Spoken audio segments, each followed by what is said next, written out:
A tothom. Avui m'agradaria ensenyar-vos una tècnica que me vaig aprendre quan tenia 20 anys, d'això fa ja 29, i gràcies al mestre Joan Ruiz Santos, que me va ensenyar aquesta tècnica que va descobrir als països escandinaus i ell la va perfeccionar una miqueta. Farem un salmó fumat o, com molts companys meus diuen de professió, un salmó curat a les herbes. Evidentment no és marinat, perquè en el mar no n'hi ha sucre, no n'hi ha pimentó, no n'hi ha herbes, per tant no és marinat.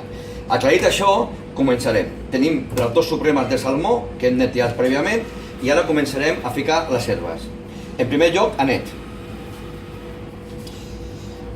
Ben cobert, sempre ben cobert. Primer, en aquest ordre té que ser quan es posin les herbes, perquè cada herba té una propietat i cada herba té un element que li farà curar el salmó millor.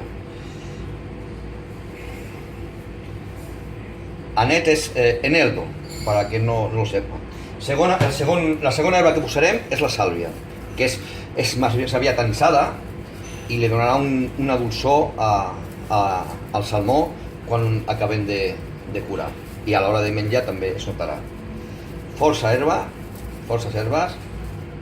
En segon lloc, l'alfàbrega. L'alfàbrega preferentment que sigui seca, més aviat que fresca, ja que el que farem és una curació en fred.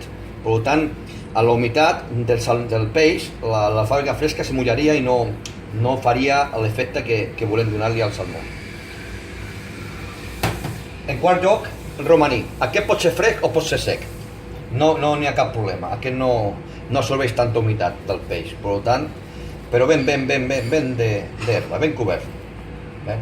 No sé si ho sabeu, però les herbes són curatives, per tant ajuden a curar. En aquest cas curem un salmó.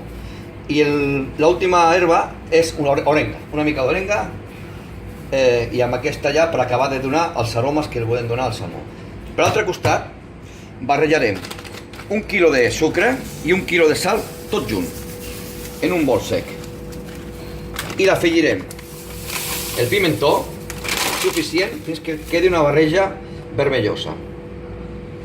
No tingueu por pel pimentó, perquè aquest pimentó el que farà, aquests tres elements fan tres coses diferents.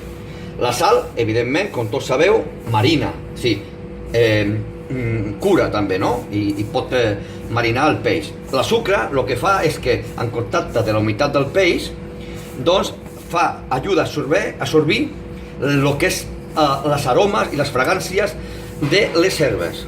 I el pimentó, l'única funció que té, més que sabor, és acabar-li de donar aquest color que tant identifiquem quan mengem el salmó fumat. Ben barrejat, amb els dits oberts, el pimentó que queda ben miculat, i amb aquest color vermellós, sense ser vermell del tot, li fiquem amb molta compte per sobre sense que no es moguin gaire les herbes. Aquesta té ben cobert, aquesta capa té que estar ben repartida, sense moure gaire les herbes, amb cuidado. Fet això, ja només que ens queda un últim pas. Cobrim, un últim pas. Ara, això agafarem un drap humit, perdó, que no és humit, un drap sec, perquè no agafi humitat a la càmera, i lo tindrem durant 48 hores. Menys no. Més no passa res, perquè el salmó absorbirà el que tingui que absorbir en 48 hores. Per tant, arribarà un punt que ja no absorbirà més. I després de 48 hores, se renta amb aigua freda, s'aixuga amb el mateix drap, això és perquè no agafi humitat a la càmera, repeteixo. I després ja es pot servir, es talla ben finet i amb una miqueta de llimona queda perfecte. Vinga, moltes gràcies.